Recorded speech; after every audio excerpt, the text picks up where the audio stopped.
Volta para o quarto e último bloco da entrevista com o governador do Maranhão, Flávio Dino. Eu passo a palavra direto para Juliana.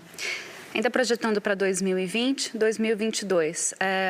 Nossa colega aqui, Daniela, lembrou que no jeito polarizado hoje da política, quase que virou um palavrão esquerda, comunismo. Pensando no ano que vem, uma entrevista recente, o senhor disse, quando questionado sobre os possíveis erros do governo do PT e do governo Dilma, do qual o senhor fez parte, o senhor disse que desde 2015 ela não consegue fazer uma autocrítica porque foi emparedada aí no seguinte, fazendo uma referência ao impeachment.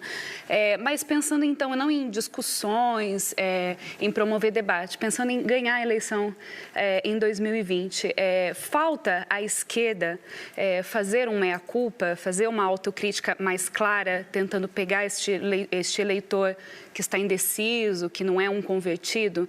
Falta uma meia-culpa clara e, se isso couber ao senhor, como o senhor fará? Eu acho que perfeição é um atributo divino.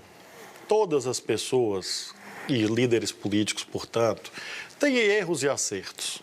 Às vezes dirigem de modo muito cáustico a esse ou aquele personagem, um olhar muito, às vezes, até destrutivo.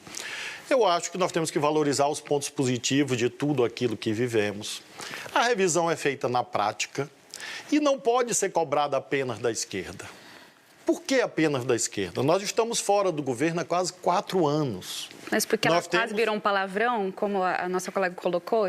Porque, na verdade, há muito autoritarismo no Brasil, eco da ditadura, enfim, que lamentavelmente continua. Eu sempre digo, olha, ser de esquerda é tão bom que o coração fica do lado esquerdo do peito. É o lado do sentimento, da generosidade, do afeto, da política de afetos que nós temos que fazer.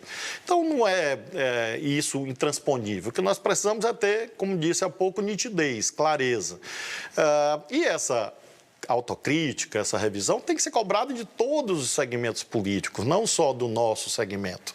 Nós estamos fora do governo há quase 4 anos. E nós não somos responsáveis, portanto, por essa brutal recessão e por esse desemprego de 13 milhões de desempregados. Pelo menos não sozinhos.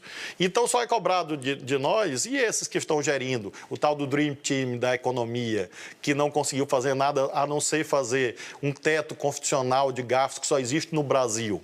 E agora, qual é a encruzilhada fiscal do Brasil? A encruzilhada fiscal é que, para cumprir o teto constitucional de gastos, que só existe no Brasil, no mundo, tem que cortar gastos com educação e com saúde. E eu pergunto aos brasileiros e brasileiras se alguém concorda com isto. Porque por trás dessa ideia de tirar as vinculações constitucionais de educação e saúde está exatamente a ideia de tirar dinheiro da educação e da saúde. E esse pessoal não faz autocrítica, é cobrado só da gente. Então, nós temos que dosar isto e todos nós procurarmos no Congresso Nacional e no livre jogo das forças políticas achar um caminho de saída para a crise brasileira. Mas eu repito minha pergunta, qual seria a meia-culpa que os partidos de esquerda deveriam fazer pensando em conseguir o voto ano que vem? Eu falei há pouco, nós perdemos algumas bandeiras nessa temática da segurança pública, na temática da corrupção. Nós temos que enfrentar, de fato, esse debate. De fato, nós temos que ter uma atitude dura em relação a quem desvia dinheiro público. E, às vezes, isso não é exatamente colocado com essa nitidez, é preciso dizer isto, sem que caiamos na armadilha de esconder outras corrupções, como, por exemplo, a brutal desigualdade social. Então, nós temos que usar o verde e amarelo, nós temos que atualizar o programa em relação a algumas temáticas, fazer esse debate de financiamento do Estado, porque, de fato, em um certo momento, nós apostamos muito que o setor privado no Brasil ia investir, por isso houve muita desoneração fiscal num certo período, para que com isso houvesse alavancagem de investimentos privados e aquecimento da economia, isso não se verificou. Então, há alguns pontos que a gente tem que recalibrar e rever. Mas, substantivamente, o caminho que nós representamos, ele foi bem sucedido. Governador. É só olhar para a história brasileira.